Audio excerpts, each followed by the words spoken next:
The 1951 Chevy Fleetline, that's the end of this build. I'm not going to go any further just because of how horrible this kit is with the fit wise. You can see this frame is bent. I have to really push it up to make it sit flat, and it doesn't fit really that well. No matter which way I push the body, it's either too far up or too far back. So I'm going to see if maybe I can take it apart and use pieces and put it around the barn if I do the diorama. The one good thing about it, it's a good test piece for doing the rust and everything like that. So I think this kit is now going to become a paint mule, and I'm not going to bother going any further with it. It's just not worth the time and effort, and I'm going to move on to another kit and probably pick something else for my 1950s cars group build, or cars of the 1950s group build. So that's pretty much it on this one.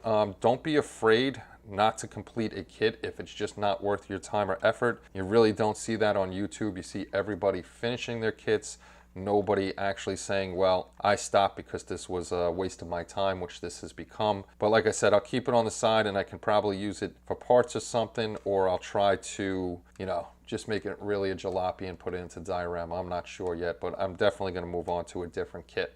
Well, thanks for stopping by on this journey with the 1951 Chevy Fleetline. That was just a complete and utter failure once I had to start putting the body and everything on. That frame being bent like that, trying to push it down, there was nothing I can do unless maybe I added some weight or something like that in there. So it's just going to become a paint mule. It'll sit in the box, and we'll decide on what else we're going to do. I still want to do a barn diorama, so maybe I'll find another kit to rust up again. But as for now, I'm going to move on to something else. Sorry this one didn't go through, but like I said just a little while ago, sometimes the models just don't go through, so don't be scared or ashamed or anything like that if a model fails.